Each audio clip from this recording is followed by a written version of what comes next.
¿Imaginas un mundo sin antibióticos?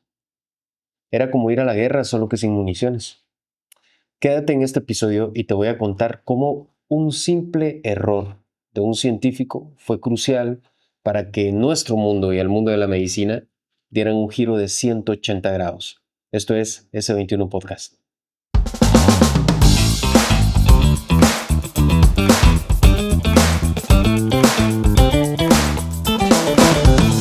Muy buenas noches, gracias por estar con nosotros una noche más en este nuevo episodio de S21 Podcast. Hoy tengo el agrado de poderte platicar acerca de un personaje que fue muy crucial. Es muy crucial y ha sido, y creo que siempre lo va a ser, dentro del mundo de la medicina moderna, ya que esta historia se remonta hasta los años 1800 aproximadamente, donde ya se comenzaba a identificar que las bacterias eran sinónimo de infección.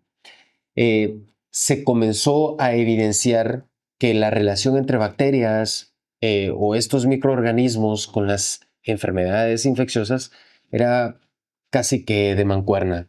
Entonces, conforme fueron pasando los años, posterior a este descubrimiento, conforme fueron pasando los años, se fueron tratando de encontrar como los mecanismos para poder defendernos de estas bacterias, para poder defendernos de estas infecciones. Pero no lo fue hasta los años 1920 aproximadamente, donde un británico nacido en Escocia, londinense, científico y médico, por cierto, que no fue de los más brillantes, sin embargo, siempre la minuciosidad, la observación, como lo es en todos los médicos, siempre estaba a flor de piel con él.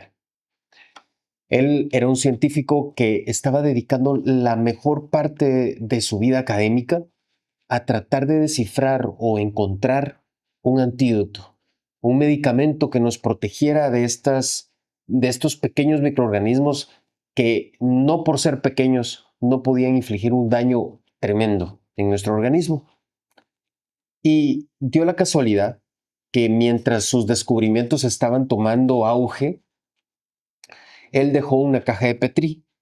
La caja de Petri nosotros le llamamos a un sistema, un aparato, más bien dicho, un recipiente de un material específico que nos ayuda a poder cultivar las bacterias, a poder aislarlas, a poder estudiarlas, poder identificar cuál de todas las bacterias existentes es, cómo crece, qué enzimas tiene, cuáles son los mecanismos por los cuales ataca al organismo. Y en ese tiempo, un estornudo fue suficiente como para poder ayudarle a Alexander Fleming, que en este caso de él te estoy hablando, a poder identificar una bacteria en específico llamada Staphylococcus. Esta ya desde hace muchísimo tiempo atrás ya se había identificado, ya se había asociado a ciertas enfermedades, gracias a los estudios de Louis Pasteur, por ejemplo, que había identificado que estas bacterias eran muy frecuentes en las infecciones de piel, en las infecciones en las cuales tenían mucho que ver con las heridas abiertas y estaban en tiempos de guerra, por lo cual incluso iniciando los vestigios de lo que pudiera haber sido la Segunda Guerra Mundial, que años más adelante iba a darse a conocer. Entonces nos empezó a dar, bueno, o a él le empezó a dar un margen para poder estudiar cuál hubiera sido un antídoto adecuado para poder contrarrestar estas infecciones.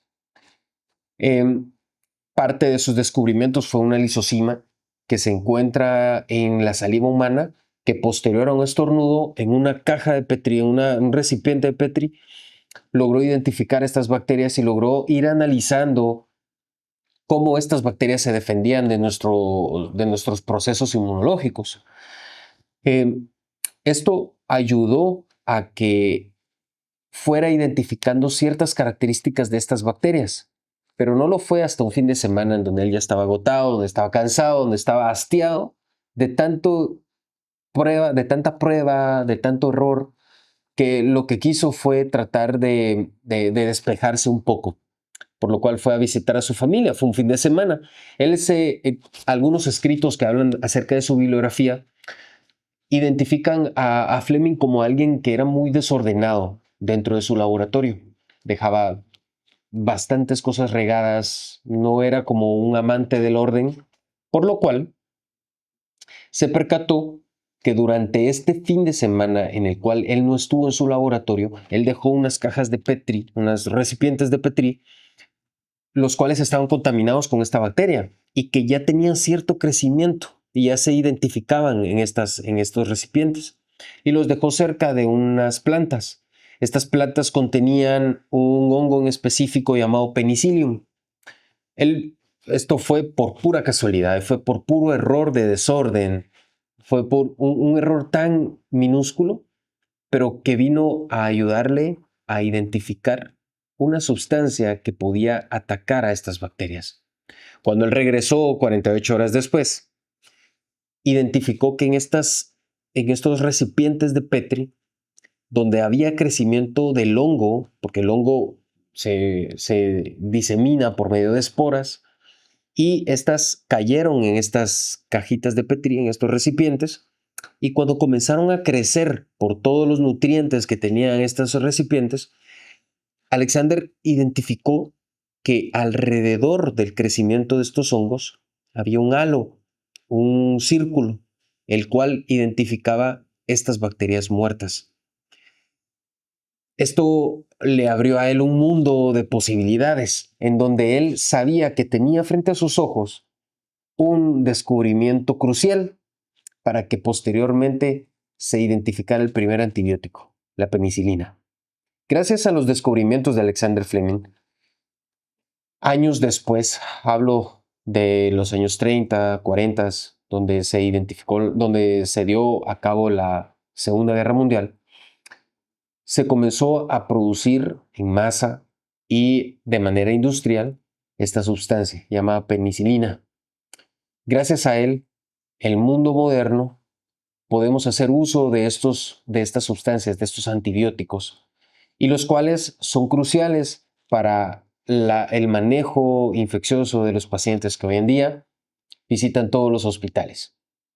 Ahora, quiero hacer un recalque específico en que un pequeño error puede ser la puerta para un éxito rotundo.